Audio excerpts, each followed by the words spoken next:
Hello and welcome. Thank you for tuning in to today's podcast. This is Ricky.Schoonover of Mode Denver Real Estate, your local realtor and host of this show, the Denver Homes Market Report.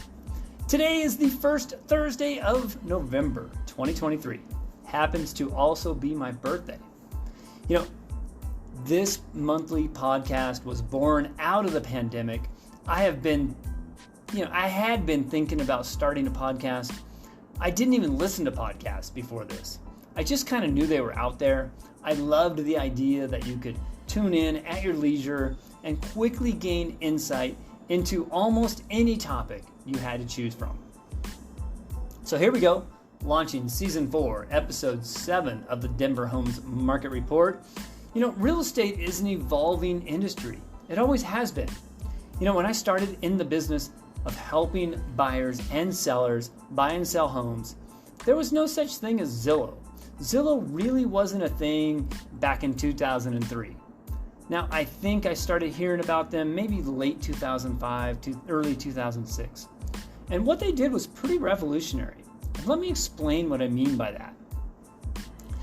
Even way back in the day, locally, we had IDX licensing agreements. I remember I had an iHome Finder real estate website way back in 2005. I was so excited. This is where realtors, we own our own website and we pay a fee to the local MLS so that we could link a feed from the database and show all the local listings, within our own site. I know today this seems so basic. You can type into almost any real estate website and they will have an IDX feed. But 20 years ago, this was a newer concept. Today, my new website, www.denverhomesmarket.com, we have way more tools available, whether you're a buyer or a seller. So I encourage you to check it out. Once again, denverhomesmarket.com. Going back to what, Zillow did. Zillow, what they did was they nationalized this whole licensing agreement sort of idea. They built a user-friendly website, then they procured a nationwide IDX licensing feed. And that's really it. It was nothing more than my little old, website just blown up into a national level. So we fast forward to today. And here's where the revolutionary part really kicks in. This day and age, there are many people out there who actually think Zillow is the database of homes for sale. And they are far from it. Every single MLS-based listing in Zillow, which is the vast majority, probably 90-95% of the listings you'll find on Zillow, they are pulled into their site via the same IDX feed that most of us realtors use. They are not, and they've never been, the MLS database. Case in point, as a professional realtor, I have never listed a property for sale directly into Zillow. And for good reason. My professional MLS has hundreds of inputs and bits of data. This data is based on the thousands upon thousands of licensed real estate professionals all entering their listings into the MLS on a daily basis. They are trained and coached on how to properly input listings. There are already mistakes and listing information that for whatever reason gets plugged into the wrong spot or not added at all. So now imagine that those mistakes and that missing data are put, to the work, into the hands of the general public and allowing them to input their own listings. Now, we're not talking about self-checkout and bagging at our grocery store with items. We're talking about buying and selling our homes. Some of the most major investments we've made in our lives. There may not be any recourse for false information, misleading information. Beyond all that, we can remove the ethics courses that realtors take, the continuing education, and the retraining. And then comes, when we do make mistakes, fines levied and public censure. These are tools that are used to help me and all of us realtors stay on top of our game and minimize these mistakes or otherwise unethical behaviors. Now, I'm not saying that all real estate professionals or even realtors are perfect. What I am saying is there are tools and levers in place that the local, state, and national association of realtors can use if they find an agent out there who is not playing by the rules. And then comes the states. Each and every state also have their own tools within their licensing programs. They have licenses for all sorts of professions. Whether you're a cosmetologist or cutting hair, or you're a contractor or a real estate agent, there are tools in place and legal guidelines for us all to follow. So the local, state, and national association of realtor really then holds us to the ethical standards and trains us, and it helps us stay on top of the legal ramifications, such as fair housing laws, ethical practices, and procedures. And then we have the state and national laws that are added or otherwise changed. We take an annual update course and periodic ethics update course to help us stay in compliance. We all want to be interacting with the public in a fair and honest and transparent manner. Now, the reason I started this show with this is there's a big push with a class action type lawsuit in Missouri with 500 sellers. And the basic premise was home sellers raising the question, why do sellers pay for buyers' representation? Why doesn't the buyer need to pay for their own representation? Now, if that was really the case, the seller's energy should have been focused on the 500 sellers, suing their buyers, saying they wanted them to pay for their own representation. However, the National Association of Realtors, I think there was named in there Keller Williams and Remax, they have an easier target on their back than going after those 500 individual buyers. But here's the thing. At least here in Colorado, I can't speak for Missouri law. I really don't know what they have going on over there. But here in Colorado, the listing agreement spells out the commissions well before the property hits the market. And 2 notes on this. The seller does not pay the buyer's broker. The seller pays an agreed upon commission, which is typically a percentage based on the final sales price of the home. That commission is paid to the listing brokerage.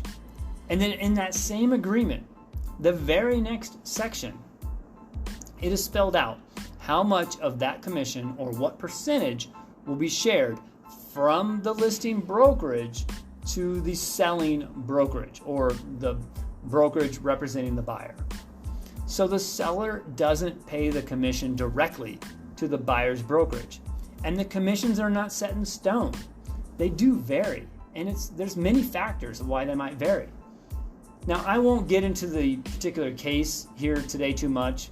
It's one of those ones where the attorneys got involved, they got the home builders involved, and on a whole separate note there, home builders would much rather you as a buyer just trust their sales team and not have a realtor on your side asking questions and ensuring that you know exactly what is included in your new home purchase and all the things that you will probably need, like landscaping, washer dryer, sprinkler system, a fence, window treatments, etc., etc. Now, all deals are different, but there are a whole host of things to think about when you buy a newly built home. Things that you would not even think to ask about. You would just think they're included, unless you're represented by an agent with experience in new home purchasing. You think the sales team is just going to offer up all that information? Probably not, unless you know what to ask and how to ask for it.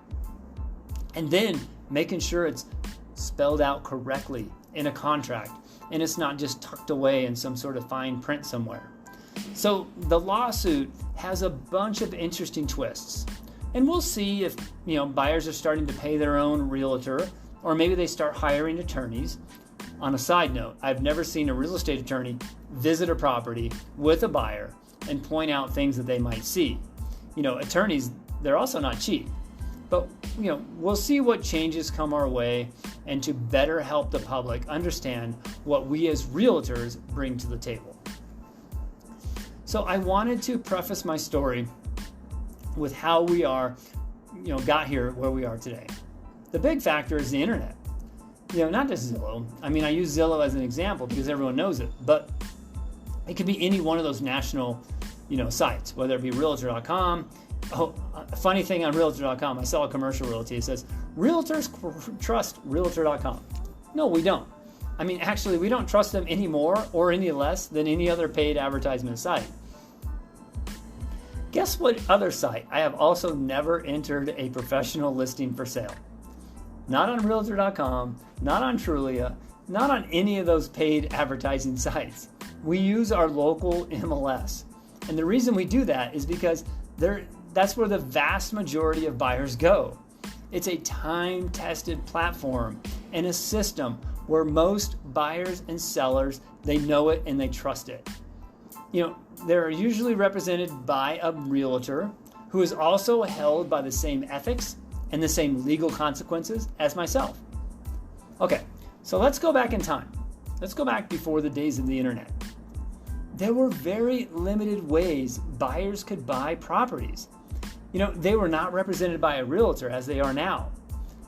It was the realtor, the seller, which was their client, who then hired the realtor to help them sell their home.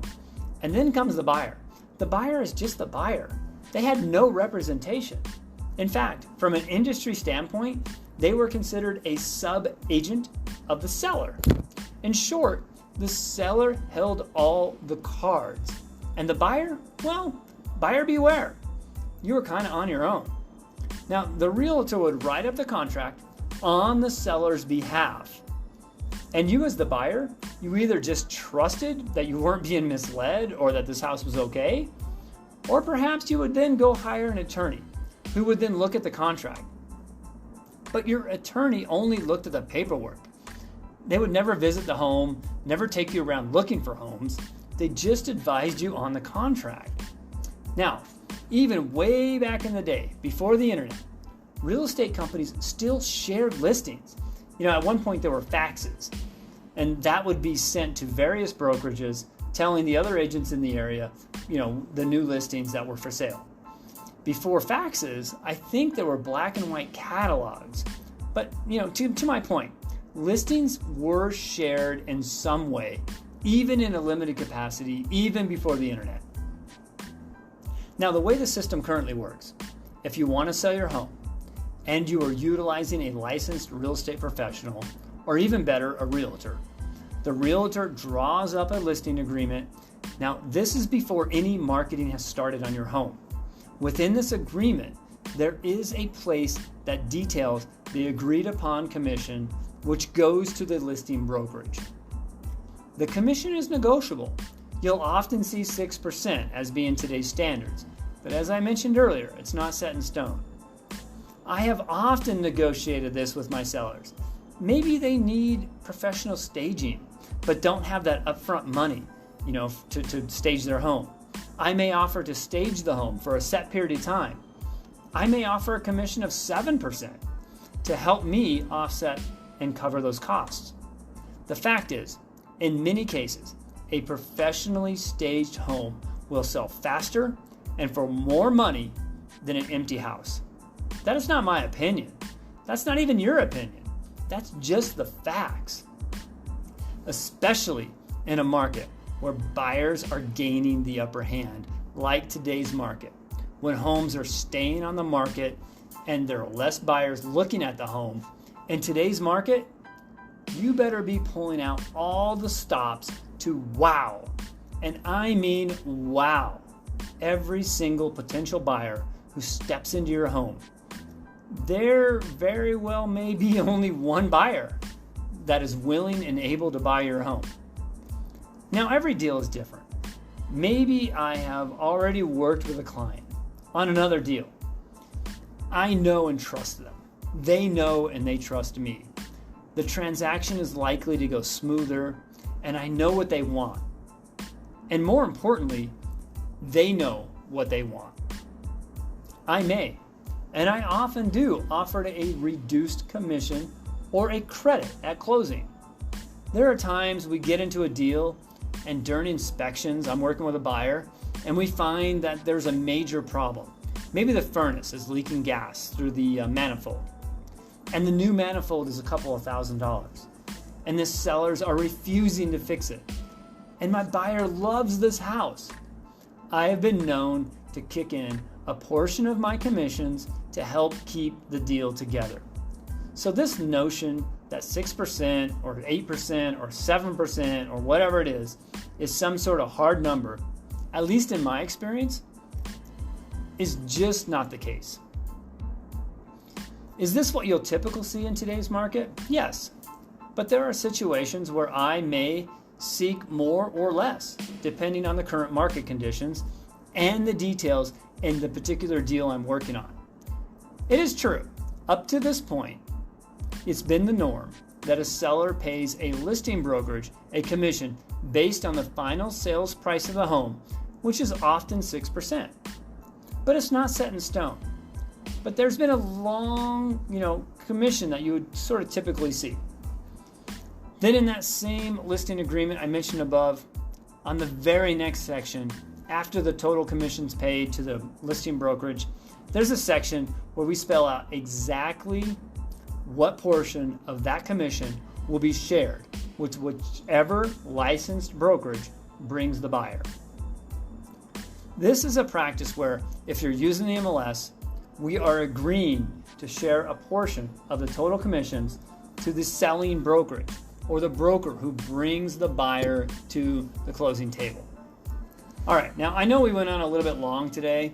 If you subscribe to my podcast, you know I like to keep a 15 to 20 minute show. I am right in that window right now. I have one final note before we close out today's show. Interest rates are higher than they've been in the last few years. However, back in the mid-2000s, now I'm not talking back in the 80s, I'm talking mid-2000s, not that long ago. The rates were 6.5% to 7.5%. So yes, 8% is higher than 7.5%, but it's not crazy. It's just not 3 or 4% like we saw a few years back. Now keep that in perspective. My first condo was a 1-bedroom, 500 square feet. It was about 20-30 minutes from downtown. It was kind of in a rundown complex. I did a FHA loan and my rate was 7%. I paid $99,500 for my condo. Now fast forward, we're talking 23 years later to today. Guess what? Today, you can buy a 500 square foot plus condo 20 to 30 minutes from downtown Denver for under $200,000. In fact, there are 10 options right now in the database that are less than $175. And your interest rate would be high, but it'd be in the high 7s. So 23 years later, yes, the prices are higher, but I was making $35K a year when I bought my condo. In this market, remember, cash is king, always. But don't rule out the queen of liquidity. Some opportunities, like stocks, may be lagging, and maybe you want to reallocate into real estate. The liquidity queen may be in your portfolio. Then, if the liquidity queen is not there, you never want to count out the bishops of home equity and the bishop of good credit. Kings, queens, and bishops may all be there to serve you. Now, my father, he said to me a few times throughout his life, but one time in particular stuck with me. It was in the late 1980s. He had just been laid off from his job at the cabinet shop where he and I both worked. And he says to me, son, these are the times when the rich get richer and the poor, like us, son, get poorer. What he was teaching me, in his own way was, when there are many out there who do not have that king, do not have that queen, do not have those bishops in their war chest or in their portfolio. However, there are those who do. They can seize on opportunities if they choose to do so. So on that note, we're closing out today's show. If you have any questions about your own situation and how I may be able to help you make the right move with the pieces you have in your war chest or your portfolio, give me a call. I would love to chat with you and see what value I can bring to the table. Once again, this is Ricky Schoonover of Mode Denver Real Estate. You have been listening to Denver's monthly real estate podcast, the Denver Homes Market Report. Have a safe Thanksgiving towards the end of the month here, and we'll reconnect next month. December 7th will be the first Thursday of the month.